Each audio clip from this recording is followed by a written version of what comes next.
Yo, I'm back. Welcome back to another video, and what better way to celebrate my return than with a tier list. No, God! We're going to be going over pretty much every hand trap in the game, in the current meta game, and I'll be going over if they're good, bad, etc, etc. You get the drift, you know how tier lists work in it. Yeah, I'll give my reasonings behind each one, and let's not waste any time. Let's get right into it. First up, Ashe. Ashe is a solid card. It's very versatile. It's not massively impactful, but it can slow down someone's turn. Like, against Lab, it's very good. Against Cash, it can be good if they haven't opened multiple extenders. It's weird against Cash because if you hit one thing, then they might have the extender or a different extender that just punishes you for ashing there. But if you manage to ash them at a crucial point, then it could just end their turn. Against big combo decks like Dragon Link, it's not very impactful, but if they open very mediocre, then it could potentially hurt their turn a lot. But I put it in good since it's very versatile. It's very versatile. I don't know why this is here. I think we need to make a new tier for this. What are you doing, brother? Drop that right there. If you're playing Battle Fader in 2023, I don't know what to say to you, bro.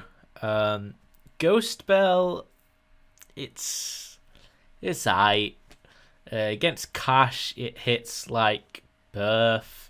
Against Branded, it hits the Fusion or Albion, the Bellion. Like, it's okay. It can, like, Branded can chain block it easily. It's not very impactful right now. I'm probably gonna put it in decent. Like, it's a decent hand trap, but not as impactful as it could be.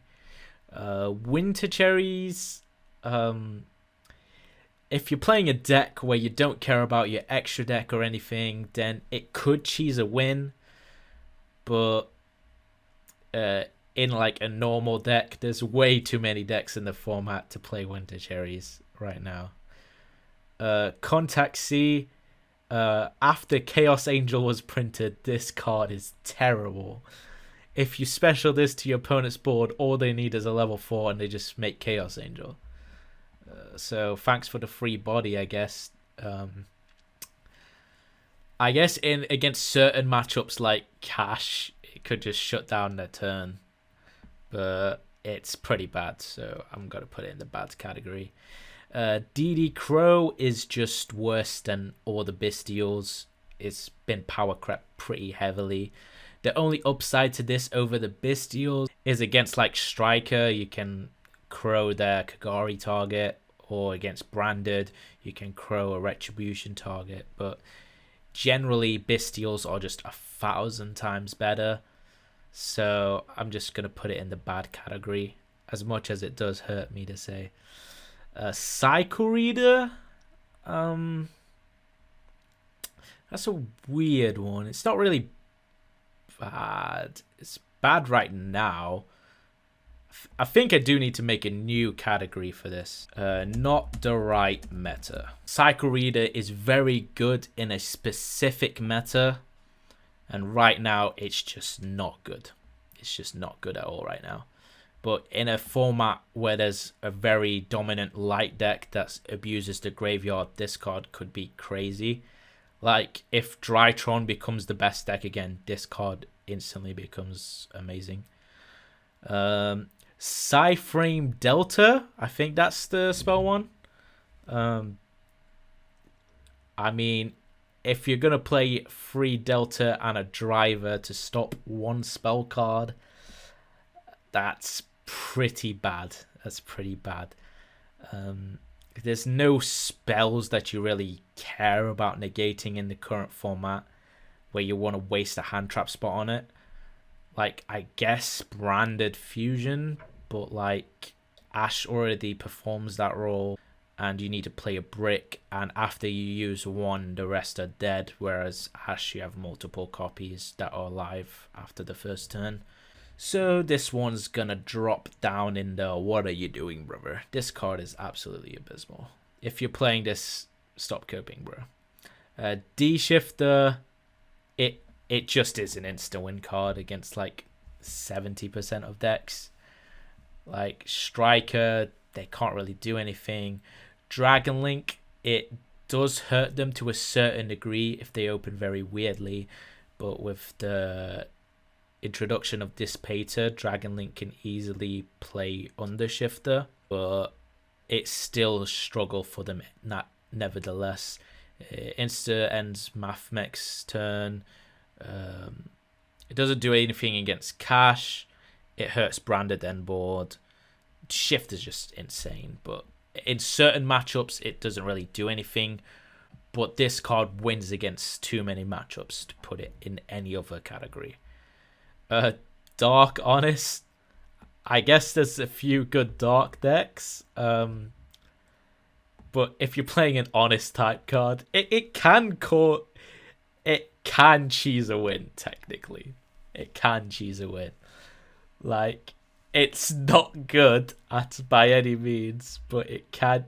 Boy, if you don't. Okay, I'm coping. This is bad.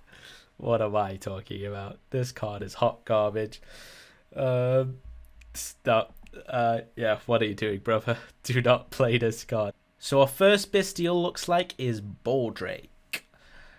Now, Boldrake is probably the worst Bestial. It's a tie between Boldrake and Saronir, really, so they will both probably go in the same category. But the Bestials generically are insane cards. So Boldrake being tied for the worst one will probably go in decent. The only reason for that is you need a high Bestial count for Boldrake to be good. Like in Dragon Link, Boldrake is crazy. But like in a lot of decks, Boldrake is pretty bad as they're not playing a huge Bestial count. Except maybe Bestial Synchro, Boldrake is really good in that. And in Branded, if you want to play a huge Bestial engine in Branded, then it's good in that as well. The only reason it's in decent category is because it's not as versatile as the other Bestials. But its effect is probably up in the good / insta. Probably in the good category. Droll is a good hand trap. It's good against certain matchups, and it can insta win some matchups. But right now, there's not a lot that Droll hits. Like, it hits dragons, cash, but like outside of that, there's not a lot that Droll hits. So I'm gonna put Droll in the decent category for now. It's a solid side card, I think, but it's not main deck worthy at the current moment. Druis Worm is the second best Bestial. I would put Druis Worm in good. And I think I do need a tier in between insta-win and good. I have a certain feeling that there's going to be cards worse than Shifter, but better than Ash. So let's just drop an insane category right there. Engraver of the Mark. Yeah. Bro, if you're playing this for crossout, all power to you, but what are you doing? Alright, Gamma. It's just been limited. In terms of power, it is insane, but in terms of playability, since there's only one, it's pretty dire in that sense, as you need to play driver, so you're playing a 1-on-1 for a brick and a hand trap. Like, it's still pretty good in some decks like Lab and Dragons, because at least you can discard the driver in Lab for the IKEA cards, and in Dragon you can discard the driver off of Ravine or Chaos Space, stuff like that. And it's a level 6 for Dragons, so you know it's It's all right in those decks, but I think I'm gonna have to put it in decent. Yeah. And I'm going to put it at the bottom of decent, as it's not viable in a large capacity due to its being limited. Next up, we have Ghost Ogre. Ghost Ogre's alright. Like, Sprite has resurfaced into the meta. It's probably going to be one of the best decks, and Ogre's insane against that deck. There's a lot of super heavy pendulum combo builds, and this is pretty good against Wakaushi. It's good against Cash if they don't shift you, because you can get rid of their birth or one of their bodies. Ogre is solid, I would say. Ogre, I would put Ogre in the good category. Like, there's a lot of hand traps that are better than Ogre, but Ogre's definitely up there with the top hand traps right now. No material. Know your fucking place, trash. I don't think it'll ever be good again, really. Unless they unban Meow Meow. Who knows, brother? Let's go. Prank Kid's best deck. Please, Konami, unban it next list. Bring back the kids. Pause. Alright, next up, an Edison card, as it does not belong in this format, I'll tell you that. Gauze. As much as it pains me to say, it's gonna have to go into what are you doing, brother? I mean, if you win a tournament because of Gauze, then you are a goat. You are the goat of Yu-Gi-Oh! What can I say? And Honest can join his brother Dark Honest, because yeah. Next up, Chaos Hunter. Chaos Hunter is strange.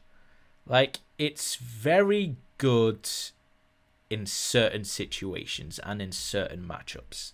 Like, against Kashtira, let's say they special summon a unicorn, you drop Chaos Hunter, and then they are pretty screwed. They are pretty screwed.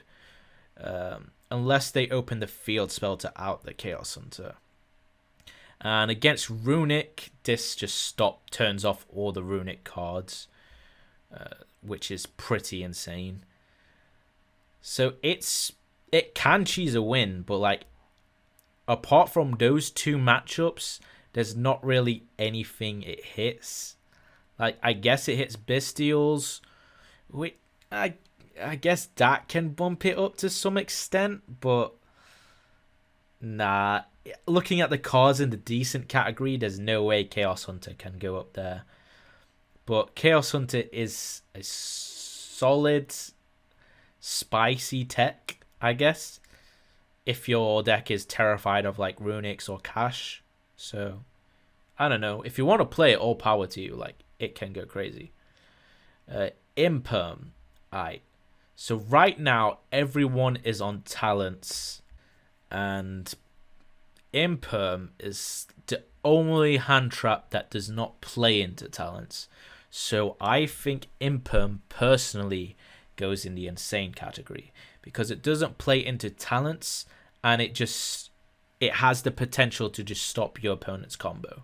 Imperm is just very flexible. You can either use it in your opponent's turn to stop their combo, or you can use it in your turn to 1-for-1 trade for an interruption. Imperm is pretty insane. Iris Sword Soul, I mean, you specifically need like another hand trap for this to be good. It's just bad. I'm sorry to say. If Iris Sword Soul is bad, you need another card to even use this, really. Unless you're playing like a skill drain deck, I guess. Like, if you are, then why are you playing Iris Sword Soul? Jack Frost. Ayo. Jack Frost is a very funny card. If you Jack Frost in a Rise Heart, you are the most based player in history. Let's be honest. But there's just no shot that this card is good in like any situation. I think Jack Frost is going to have to go in. It's gonna have to go in bad. Yeah, it's gonna have to go in bad. Like, as funny as it is to Jack Frost and Arise Heart, it's not good. It's not good. Karibo, obviously insta-win category. That card is broken. No, I wasn't going to put all the Karibos on this list because that's just psychotic. I would be here for 20 years. But in general, all the Karibos suck pretty bad. The most usable ones would probably be either Sphere Karibo or Rainbow Karibo. But even then, it goes into what are you doing, brother? Lancia, definitely a side deck choice right now. Lancia, like, hits Runic to some extent. It stops them playing on their turn. But, like, they can get the draws anyway with just special summoning, so it's not that impactful against Runic. Unless if you're going first and set up a board and just Lancia them so they can't use their quick play spells to out your board. But they can chain them. But it does mean that they don't get the fountain draw. So, yeah, it's pretty good in that case. Against Cash, it's really good going first as it stops their plays. It's pretty solid going second because if you drop it on the Rise Heart, then it slows down the turn and they need another extender to be able to go into a Rise. So it's pretty solid in that case. Pretty solid against like Dragon Link because they need to banish for the Bestials and the Baby Dragons. So it's a decent side deck choice, but against a lot of matchups, it's just doing nothing.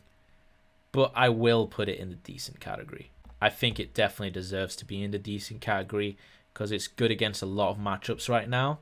But I would not main deck this unless you're reading for your tournament and expect a lot of one certain matchup. But I don't think this is main deck worthy, but it's got potential as a side deck card. Next up, Magnamut, probably the most crazy hand trap we've had in a long time. It's not insta-win because it doesn't win you the game, but it gets you a lot of advantage, so much advantage, that it might as well be insta-win. Yeah, I can't put it in insta-win because it doesn't insta-win. But it's the top of the insane category by far. Like just below insta-win and at the peak of insane. This card just nets you so much advantage. Banish from your opponent's grave and an end phase search for any dragon. In Dragon Link, this is insane. And in any other deck, it just searches you another Bestial, so another form of interruption, which is crazy. So if you search Druisworm, then you search for 2 bodies off of 1 card, and you get to out one of your opponent's monsters with Druisworm's effect, which is just insane. Maxi, I know is not legal in the TCG, but I can't just not include it in a hand trap tier list. I'll just put it in insta-win, but like it's above Shifter, let's be honest. But it's not legal, is what I'm saying. But yeah, this card cannot come back. It would ruin Yu-Gi-Oh! If it came back. Thank God that card is banned, but yeah. Drop that in the insta-win category. Scoremeister, we've not seen for a while. Like, probably not since Orcust format has this been viable. It's not really good against anything right now. Like, none of the cards activate Engrave. Like, I guess you can hit a Tragedy or Retribution, or maybe like a Chaos Space effect, but like it's just not viable. I'll put it in not the right meta, because in another meta where there's a lot of graveyard effects, then Scoremeister could come back into play, but right now it's not viable. Zephyr Ghost Mourner, it's like Veiler but worse. Unless you're playing like 20 hand traps, you're not gonna play Mourner, let's be honest. And it doesn't really hit anything well. So I'm going to put it in not the right meta. Nib. Nib is... I put Nib in the top of decent. Like, there's a lot of decks that play around Nib, like Sprite. Gigantic just says no to Nib entirely. But if it's paired with another hand trap, then it's devastating to Sprite. But like, then again, they could just play their combo with red on board, so it does become quite irrelevant in that case. Like, Nib is good against Cash if they get really greedy. It's good against Dragon if they can't get to an early negate like Savage or Baron, or Dispatter if you have cards banished. But it's bad against a lot as well. I don't think it deserves being above decent right now, but in the future it definitely has potential to be above decent. But right now I think it just peaks the decent category, because it has the potential to just wipe your opponent's entire board and end their turn.